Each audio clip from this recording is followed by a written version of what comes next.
My grandmother, she didn't really understand it. She's like, oh, you know, it's because you ain't find a real man yet. I hate when people say that, because it's like, what is a real man? What is a real man? You're single, grandma. What is a real man? You done had 3 husbands. What is a real man?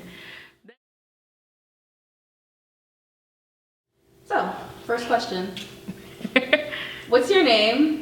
What are your gender pronouns? How old are you? And what's your sexuality? So my name is Tatyana. Oh wait, I say the whole name? You can say whatever you want. Okay, my name is Tatyana. 22. Just recently turned 22 September.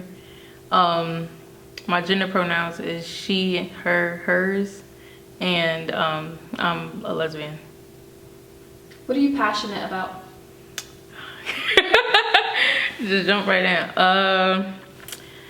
I feel like that's a loaded question, just because like before I would have just been like, you know, criminal justice, social justice, but now it's like kind of unraveling a little bit more. I'm interested in like reincarceration, mass incarceration, different things down that realm, re-entry specifically, but also the different things that are involved in re-entry, so like housing, employment, and dealing with justices and injustices in that realm. Mostly dealing with marginalized communities, so brown, black, sometimes Asian X, depending. But yeah, I would say that's one thing I'm passionate about. I also learned like I am passionate about writing and the arts, just didn't really see that as like a passion I could pursue, just because like I always felt like there was no money in that, especially growing up. Like all the people that was like into arts and the humanities and that type of realm just wasn't like big on money and the lifestyle that I wanted to live, or at least like give to my moms and family. Like, you know, I'm like, oh, I gotta go to school, be a lawyer or something like that. So, yeah. Okay. You said that before you didn't really know, it kind of switched. So which switched?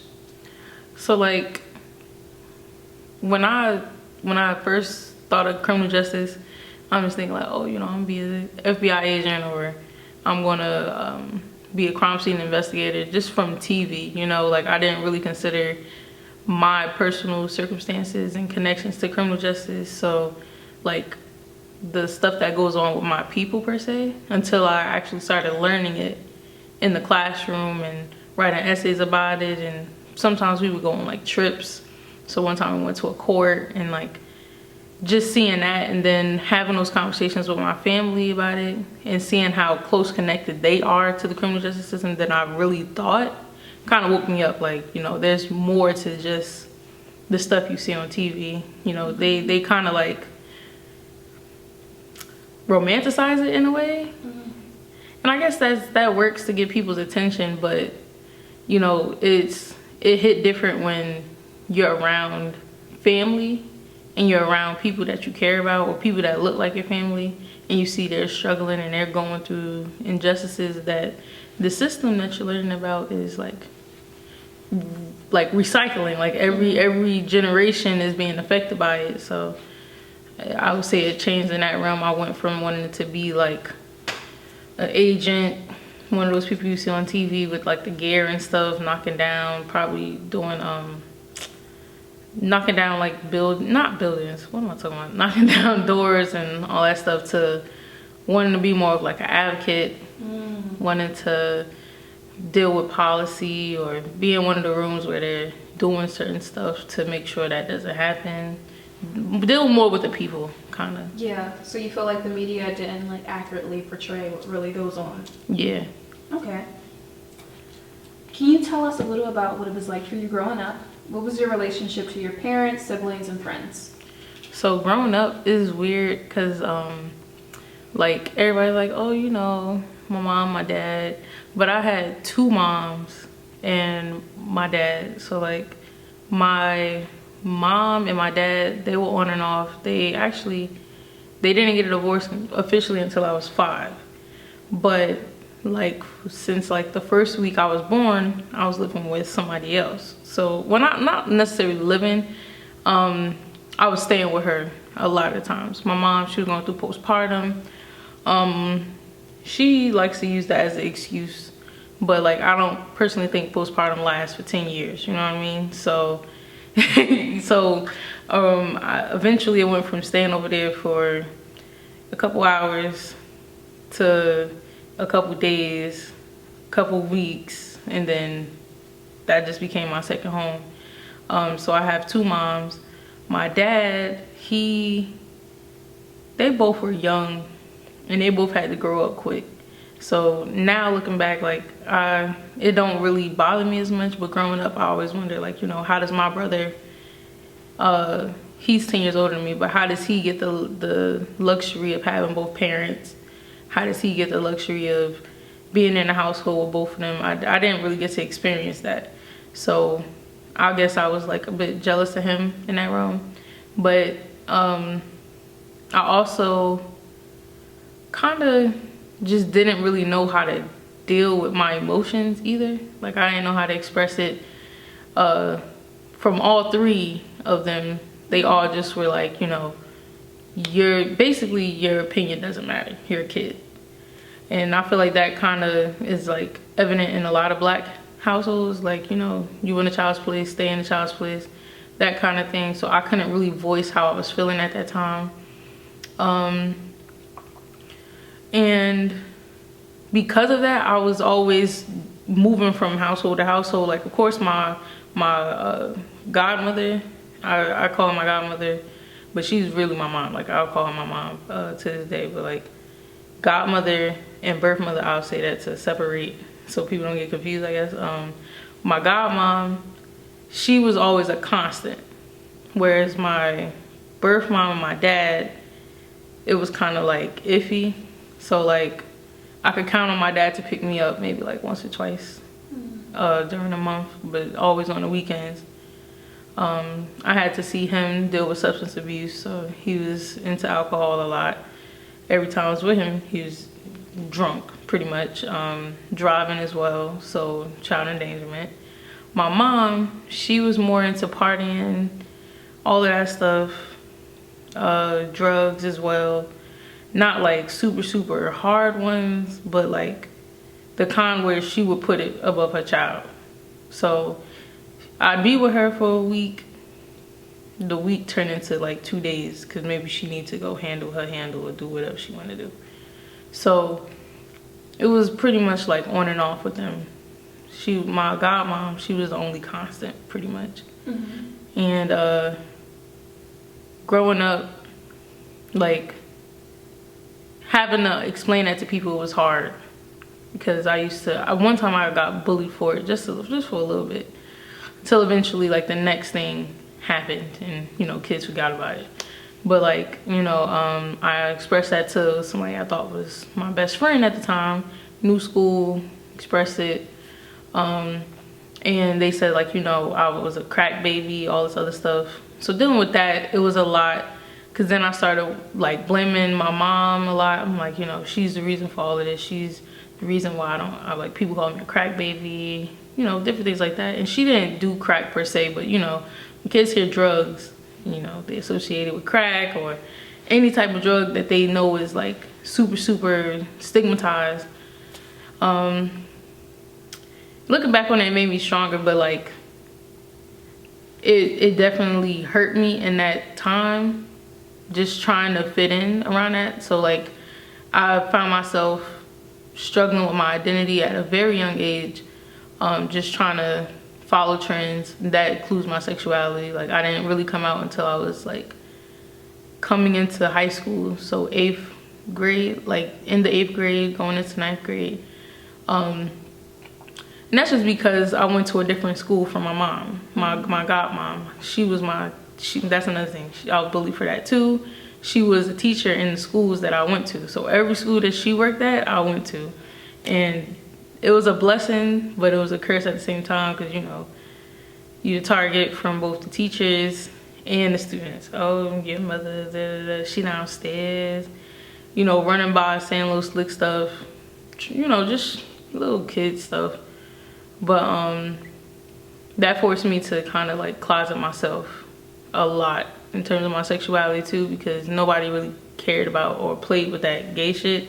especially back then. So I was straight for the most part. Like in every and anybody who was a boy doing something like that kind of thing.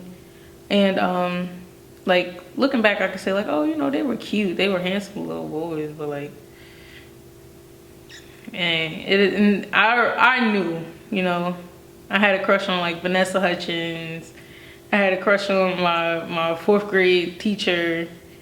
I had a crush on my middle school Spanish teacher, but like I could never really voice that.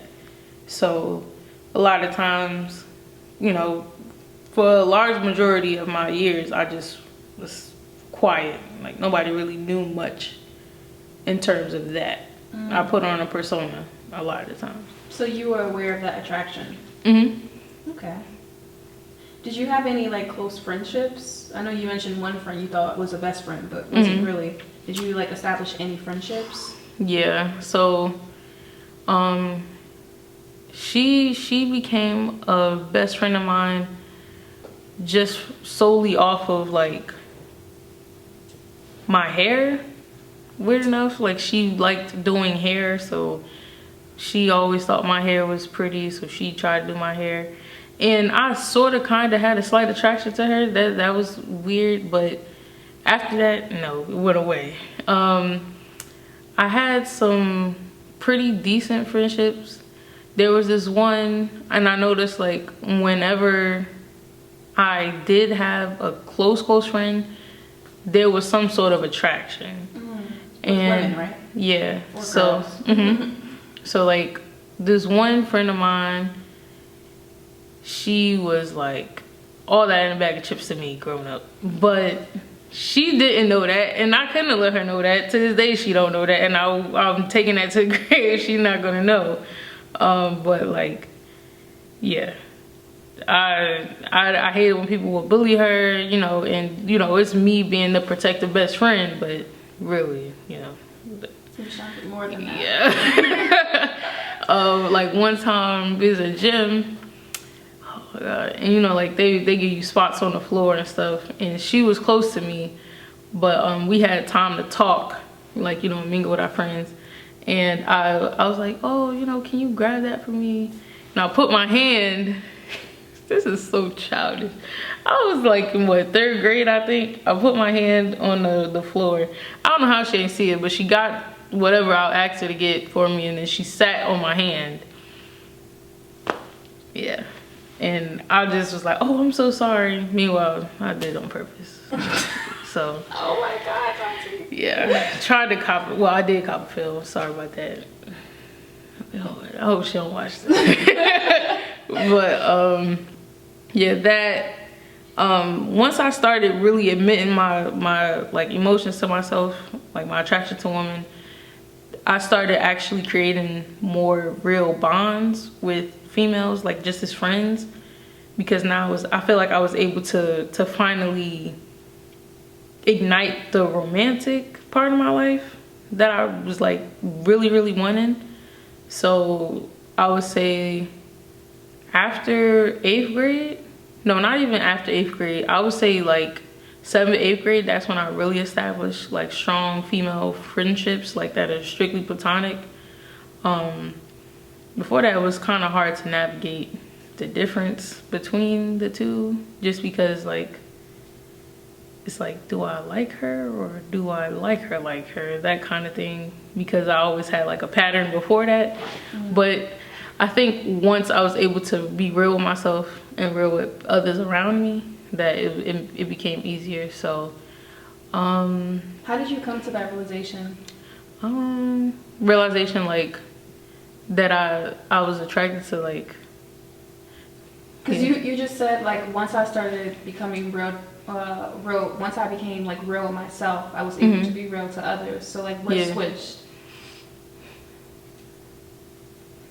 I think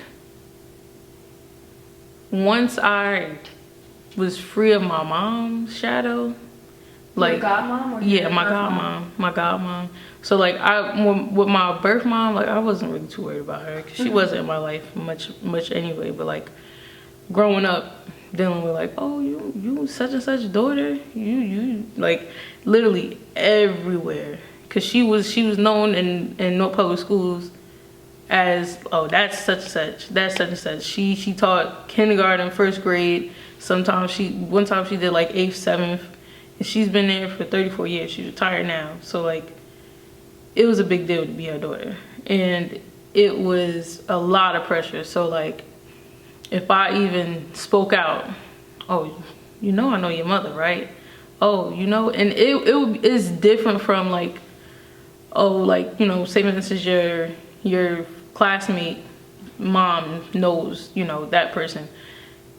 They knew the type of mother she was, and she also like let people know like you could put your hands on her. That type of, yeah, wrong, but like she was on that. She was that type of parent, because she just knew you're not gonna have me out here looking any kind of way. So I feel like that pressure, once it was alleviated, once I finally went to a different school as her, because she was like, I'm sticking with my babies. I'm not gonna go to the school that you want to go to, because I ended up going to University High School, which is like, they had a 7th to 8th grade program there for gifted and talented students. She was like, Tatyana, you go, because before that I went to Peshawn Avenue School, and then Hawthorne Avenue School. And them two schools, they're both in the South Waternook, so they were like really underfunded, a lot of fights, a lot of chaos. And my mom wanted better for me, so she's like, you could go. And that, to me, was the green light. I was so excited. It was a fresh start. Nobody knew who I was. Nobody knew who my mom was. I mean, granted, some people did, like, oh, I do know this one person did know her, but that was a guidance counselor. She wasn't my guidance counselor, so I didn't care. So going into 7th, 8th grade, I could have a fresh start. I could just be Tatyana and not have to worry about the pressure of living up to her standards in a way. And that, I would say, that ignited me to just try to be who I wanted to be, which is, well, first I started off like, oh, I'm bi. Kind of felt the waters a little bit. Still wasn't hitting. I'm like, no. How did she respond? My mom? Yeah, your mom. So when I first told her that, when I first told my mom and my birth mom that, they was like, it's a phase. It's a phase. I'm glad you still like boys, but it's a phase. And I'm just like, okay, I could take that better. It's weird though, because like they asked me before, like, do you like girls? Because there's been little incidents before, like little incidents where like they see how I'm looking at somebody, or like they notice me watching like Bad Girls Club and I'm staring at, like, I had this weird obsession with this bad girl named Gia. And my mom was like, and so yeah, that they were okay with it, because they're like, she's only 50%, she'll end up being with a boy. But that was just my way to kind of see how they would react. Once I came out as like full-on lesbian, my birth mom, she was kind of okay with it, but she was like, all right, like, you can't tell nobody in the family. That's one thing. Muslim on my mom's side, and my dad's side Catholic. And my birth mom, oh wait, sorry, let's see, look, this is my godmom, Christian, Southern old Christians. Then my birth mom, Muslim, my dad's side Catholic. So none of them was on that type of timing at all. She's like, you could do what you want to do, you gonna hide it from the family, pretty much. My godmom, she just like, no, you're not. Don't even tell me that. She just denied that part of me, like, for the longest. They didn't really pay attention to it. I didn't tell my dad anything, because I just was nervous. Me and my dad, like, we bond on a different level, but when he did find out, he was like, Tatyana, I've been knew. Like, and I'm like, oh, he was like, yeah, I knew since you was younger. And I guess just like how I carried myself, like when I got with my dad, I could kind of be more masculine a little bit, because he was into rap, like gangster rap, and we would bond over that, and we would bond over cars, little stuff like that. So I guess he kind of knew, like, she got a little fruit in her tank, just a little bit, but like, yeah, my godmom, she didn't accept that at all. My birth mom, she like, you could do that, you're fine with me. But once I got in the relationship that I'm in now, I think that's when they really started to accept it, because I would say like a year in, they're like, all right, she's not going nowhere, so she really is gay. Yeah, that was a lot to go through. My grandmother, she didn't really understand it. She's like, oh, you know, it's because you ain't found a real man yet. I hate when people say that, because it's like, what is a real man? What is a real man? You're single, grandma. What is a real man? You done had 3 husbands. What is a real man? That kind of tip. My mom, like, everybody who say that is in a failed marriage or relationship. So what exactly is a real man? You know, like, oh, you know, have you even had sex? Yes, I did, but it was disgusting. That's what really made me realize, like, okay, I'm gay. I can't fake the funk no more. I really can't. And I did that just to see, like, you know, maybe I can fake it, you know, maybe I am bi. Cause like there was some guys I was like, oh, you know, he's attractive. But there's a difference between, like, I think you're something nice to look at, like in the face wise, like you're a handsome dude, and then like I can't lay with you, I can't see a future with you, that kind of thing. I had to realize that too, like there's a difference. So what do you think is the biggest misconception that most people have about lesbians? Biggest, there's so many. I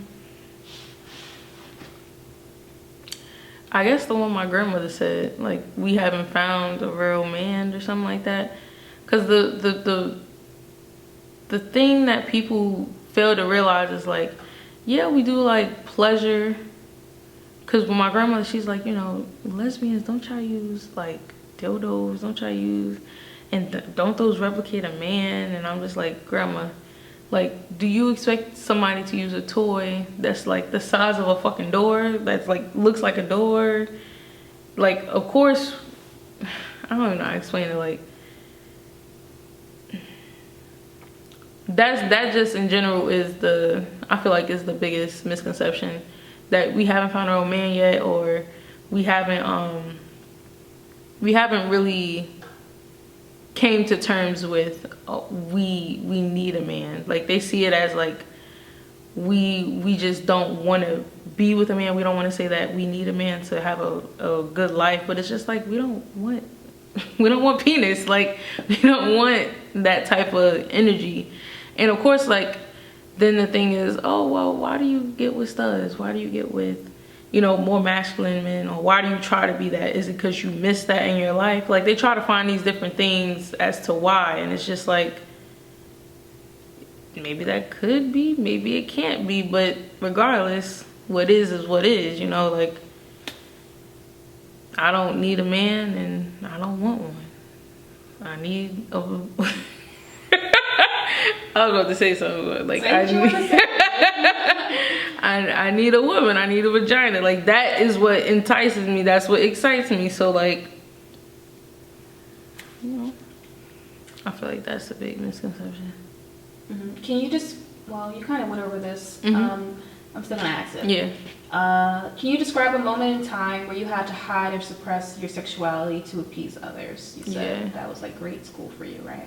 Yeah, that and then, it's so funny because my school used to get called diversity because there were so many studs and like people who called themselves dykes at our school. Your high school? Yeah. Okay. So like it was normal for there to be like lesbians there at the school, so it was very much easier to come out. I felt like I didn't really have to hide myself a lot in that school, but I have felt the need, even now sometimes, like going into different spaces that I'm not used to, like I do feel kind of weird just like probably holding my girlfriend's hand, or maybe I'll wait and kind of see that. Also with like currently I'm doing nannying jobs, and like when they ask like, oh, you have a boyfriend, or I just be like, no. Meanwhile I want to tell her like, you know, I have a girlfriend though. But like you still gotta kind of fill out the environment, fill out how people are about that, because people opinions change like that, like super quick. And that's the last thing that I want people to base my character off of, is like, oh, she's a lesbian, she's a carbon muncher, that kind of stuff. Like, you don't know what type of stigmas people hold. So yeah. Can you share one of your most treasured same-sex love experiences with us? Most treasured? All right, so I would say it's definitely with my current girlfriend, and she just sees me like no other. Like, I would say like she definitely made me feel seen in that moment. We were like a year in, and how long is your relationship again? I'm sorry. Now we're 5 years. Oh wow. Yeah. So a year in. So like a year in, we were at her, we were I wouldn't call it long distance, but like we were young. We were like 16, I was 16. So like we were in high school, I didn't have a car, but we still made it work. And I was in her city at the time. She lived in Bergen County, and you know, we were just downtown in her area, and it was hot. I hate the heat, hate it with a passion. And we were walking, and that was our mode of transportation, walking on the bus. And we're just walking, and eventually I was like, oh my god, like I'm tired, what the fuck. And I didn't want to tell her that, because my weight at the time, like that still is an insecurity in mine, but like I was about to tell her that. Like I wanted to be confident for her. Like we rarely saw each other, so like I didn't want to just sit here and like ruin the mood by saying that. So I told her like, you know, like, can we go in here real quick? Like I need to withdraw some cash. We went inside of a Wells Fargo ATM thingy, and luckily the AC was on. I was like, I ain't take out much money, but like she's like, oh, like you ready to go to the bus stop? We were gonna go to the mall. I was like, nah, we can wait here real quick while the bus, cause while the bus is on its way, like we ain't gotta go back out there. She was like, but like we could. And eventually she's like, you know, you can talk to me.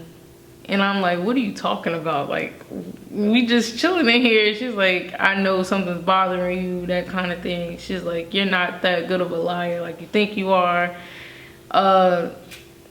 And it made me remember why I started dating her, because she could call me on my shit, and I'm like, okay. And she's like, do you have a problem with being outside? She's like, I know you don't like the heat, but like, is there a reason why? And I just started bawling. And luckily nobody else was coming in and out of that Wells Fargo at the time, so it just became like this very intimate moment where she's like hugging me and like reassuring me. She's like, baby, we could talk about it. And I opened up to her about my weight. She's like, girl, you know I got what you know when you was big, right? Like like you're big, and that's that. And I'm like, well, yeah, but like shit, like like it's something I'm insecure about. And then after that, she's like, you don't have to hide any part of yourself with me. And like that was a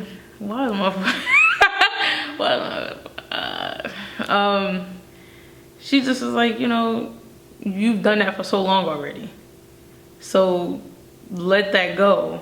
And